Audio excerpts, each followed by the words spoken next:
Anime fans அனைவருக்கும் வணக்கம். இன்னைக்கு நம்ம த்ரோன் ஆஃப் சீல் எபிசோட் 5 தான் பார்க்க போகிறோம். போன எபிசோடில் அவன் மேலேருந்து கீழே விழுந்திருப்பான் இல்லையா, அவங்க அப்பா வந்து பார்த்தீங்கன்னா அவனை காப்பாற்றிடுவார். அது எப்படிங்க புள்ளையை விட்டுருவாங்களா என்ன? ஸ்டூடெண்ட்டாக இருந்தால் கூட விட மாட்டாங்க இல்லையா, பார்த்துக்கிட்டே தானே இருப்பாங்க, காப்பாற்றி விட்டுருவார். ஸோ அவர் கேட்குறாரு, என்னடா உன்னால் வந்து முடியலையா, ரொம்ப கஷ்டமாக இருக்கா அப்படிங்கிற மாதிரி கேட்குறாரு. இவன் என்ன யோசிச்சுட்டான், உன்னால் முடியலன்னா திரும்ப போயிடுறியான்ற மாதிரி கேட்குறாரு போல நினச்சிக்கிட்டு, இல்லை என்னால் முடியும் அப்படிங்கிற மாதிரி பேசுகிறான். சரி நீ ரொம்ப டயர்டாக இருக்க, நீ வா முதல்ல ஏதாவது சாப்பிடு அப்படின்னு சொல்லிட்டு உள்ளே கூப்பிட்டு போகிறாரு. இவனும் வந்து பின்னாடியே போகிறான். அங்கே போய் பார்த்தா பல வகையான உணவுகள் அப்படியே பயங்கரமாக அடுக்கி வச்சுருக்காங்க. இவன் பார்த்து என்ன யோசிச்சான் அப்படின்னு தெரியல, உடனே அந்த இடத்துல முட்டி போட்டுட்டான். அவருக்கு சரியான கோவம் வந்துருச்சு. ஏன்னா முட்டியெல்லாம் யார் முன்னாடியும் போடவே கூடாது.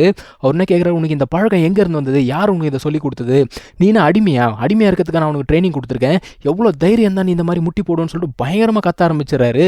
ஸோ இவன் என்ன சொல்கிறான்னா, ஐயோ மாஸ்டர் அப்படிலாம் கிடையாது, நான் எதுக்காக உங்ககிட்ட முட்டி போட்டேன் அப்படின்னா, இங்கே இருக்க சாப்பாடை கொஞ்சம் நான் வீட்டுக்கு கொண்டு போகலாமா அப்படின்னு கேட்குறான்.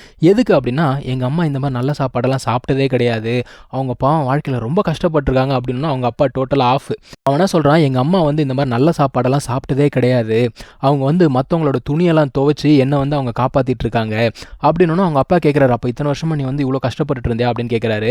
அவனா சொல்கிறான், இல்லை நான் கஷ்டப்படல, அம்மா தான் கஷ்டப்பட்டுட்டு இருந்தாங்க, எனக்கு நல்ல சாப்பாடு கொடுத்தா கூட அவங்க நல்லதாக சாப்பிட்டது கிடையாது, அது மட்டும் இல்லாமல் அம்மாவோட உடம்பு வேறு சரியில்லை அப்படின்னு சொல்லிட்டான். ஆள் டோட்டலாக காலி. அப்படியே வந்து சோகமாக வெளில நடந்து போகிறாரு. இவன் என்ன நினச்சிட்டான், ஐயோ மாஸ்டரை நம்ம கோவப்படுத்துகிறோம் போல தெரியுதே, நான் என்ன பண்ணுறதுன்னு தெரியலையே அப்படின்னு சொல்லிட்டு, இல்லை மாஸ்டர் நான் வந்து சாப்பாடெல்லாம் சாப்பிட்ருவேன், நான் வந்து கண்டிப்பாக ஸ்ட்ராங் ஆகிடுவேன், நீங்கள் கவலைப்படாதீங்க அப்படி இப்படின்னு சொல்லிட்டு போய் பேசுகிறான். இவருக்கு என்ன ஒரே ஒரு கவலைன்னா, அந்த பொண்ணு வந்து பார்த்தீங்கன்னா ஆக்சுவலாக வேறு இடத்துல வேறு மாதிரி இருந்திருக்க வேண்டிய ஒருத்தி, ஆனால் இந்த இடத்துல வந்து இவ்வளோ கஷ்டப்பட்டுட்டு இருக்காளே அப்படிங்கிறது தான் இவருக்கு. இவர் சாதாரண மனுஷன் இல்லைங்க. இந்த த்ரோன் ஆஃப் சீல் அப்படின்னு சொல்கிறோம் இல்லையா, அதில் மொத்தம் 6 த்ரோன் இருக்குது. அதில் ஒரு த்ரோனுக்கு ஓனர் இவர். அப்போ இவருடைய பவரை யோசிச்சு பாருங்கள், கிட்டத்தட்ட ராஜாக்கு கூட இல்லாத அதிகாரம் இவங்களுக்கு இருக்குது. இப்போ இவர் வந்து கேட்குறாரு நம்ம ஹீரோ கிட்ட, அந்த சூரியனை பாரு எவ்வளோ அழகாக இருக்குல்ல அப்படின்றாரு. ஆமாம் ரொம்ப அழகாக இருக்குது அப்படின்னு சொல்கிறான். இப்போ நீ பார்க்குறல்ல, இந்த ஒரு காட்சி நம்ம பார்க்குறோம், அனுபவிக்கிறோம், ஆனால் சிட்டிக்கு வெளியில் சண்டை அப்படிங்கிறது நடந்துகிட்ருக்கு. தினம் அந்த டீமன்ஸ் இருக்காங்கல்ல, அட்டாக் பண்ணிக்கிட்டே இருக்காங்க. பல நூற்றுக்கணக்கான மக்கள் நம்ம இங்கே சேஃபாக இருக்கணும் அப்படிங்கிறதுக்காக சண்டை போட்டு அவங்களோட உயிர் அப்படிங்கிறத அங்கே தியாகம் பண்ணிக்கிட்டு இருக்காங்க. அப்போது ஒரு நைட் அப்படின்னா சும்மா இங்கே ஸ்லோகன் சொல்லிட்டு ட்ரைனிங் பண்ணுறது மட்டும் கிடையாது, போர்க்காலத்தில் போயிட்டு உயிரை விடுறதுக்கும் தயங்கக்கூடாது அப்படின்னு சொல்கிறாரு. இவனுக்கு கேட்டோன்னு, ஆஹா இது வேறு மாதிரி இருக்கும் போல இருக்கேன்னு சொல்லிட்டு யோசிக்கிறான்.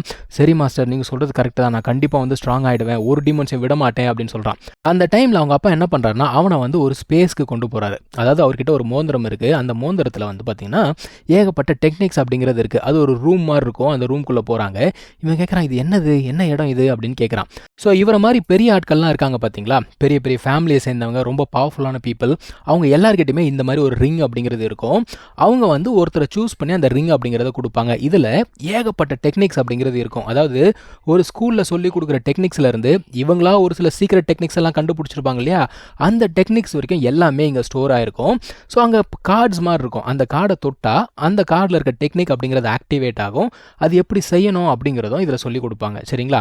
ஸோ இப்போ இவர் மறுபடியும் கேட்குறாரு, லாங் ஹவுச்சன் நீ வந்து இந்த மாதிரி என்னோட ஸ்டூடெண்ட்டாக இருக்கியா, என்ன நீ டீச்சராக ஏற்றுக்கிறியா, அது மட்டும் இல்லாமல் இந்த டீமன்ஸ் எல்லாத்தையுமே ஒழிக்கணும், அதுக்காக நீ வந்து போராடுவியா அப்படின்னு கேட்டோன்னே, எஸ் மாஸ்டர் நான் கண்டிப்பாக போராடுவேன் அப்படிங்கிறான். சரி ஓகே அப்போ முட்டி போடு அப்படின்னு சொல்லிட்டு அவனுக்கு வந்து அந்த க்ரௌனிங் செரிமனி மாதிரி ஏதோ ஒன்று பண்ணுறாரு. பண்ணிவிட்டு இந்த ஒரு ரிங் வந்து இன்னிலேருந்து உன்னோட ரிங் அப்படின்னு சொல்கிறாரு. அதுக்கப்புறம் அந்த ரிங் அவனுக்கு போய் சேர்ந்துடுது.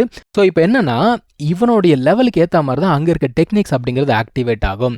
ஸோ மற்ற டெக்னிக்ஸ் எல்லாமே பார்த்தீங்கன்னா அப்படியே ஷெல்ஃபில் போய் அசம்பிள் ஆகிடுது. அவங்க அப்பா சொல்கிறாரு, இப்போ உன்னோட லெவலுக்கு எல்லா டெக்னிக்ஸுமே உன்னால் ஹேண்டில் பண்ண முடியாது.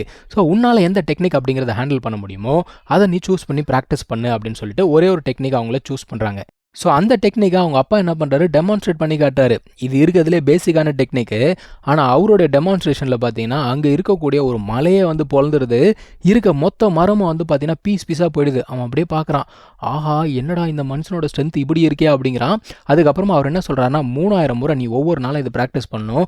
ஸோ ஒரு வருஷத்துக்கு 1 மில்லியன் டைம் நீ இந்த டெக்னிக்கை ப்ராக்டிஸ் பண்ணணும் அப்படின்னு சொல்லிட்டு அவர் பாட்டுக்கு போயிட்டாரு. ஸோ இப்போ நம்ம ஹீரோ வந்து பார்த்தீங்கன்னா அவங்க அம்மா பார்க்கறதுக்காக வீட்டுக்கு போய்கிட்டு இருக்கான். அதே சமயத்தில் அவனோட ஃப்ரெண்டு இருப்பான் இல்லையா, அவன் வந்து ஏதோ ஒரு டீமன் கிட்ட சண்டை போட்டுட்ருக்கான். நம்மளால பார்த்தீங்கன்னா நல்லா மூட்டை முடிச்செல்லாம் கட்டிக்கிட்டு காட்டுக்குள்ளே ஜிங்கு நடந்து போய்கிட்டு இருக்காப்புல. திடீர்னு என்னடா இது சத்தம் கேட்குது, என் ஃப்ரெண்டோட சத்தம் மாதிரி இருக்கே அப்படின்னு சொல்லிட்டு வேகமாக ஓடி போய் பார்க்குறான். அங்கே பார்த்தா அந்த டீமன் இவங்களை அட்டாக் பண்ணிக்கிட்டு இருக்கு. சும்மா இருப்பானா, பயவுள்ள உள்ளே இறங்கி சண்டை போட ஆரம்பிக்குது. இதில் தான் வந்து பார்த்தீங்கன்னா இந்த ஒரு எபிசோட் அப்படிங்கிறத முடிக்கிறாங்க. இந்த டீமன் கூட சண்டை போட்டு ஜெயிச்சானா இல்லையா அப்படிங்கிறத நம்ம அடுத்த எபிசோடில் பார்ப்போம். Thank you so much for watching. Take care. Bye.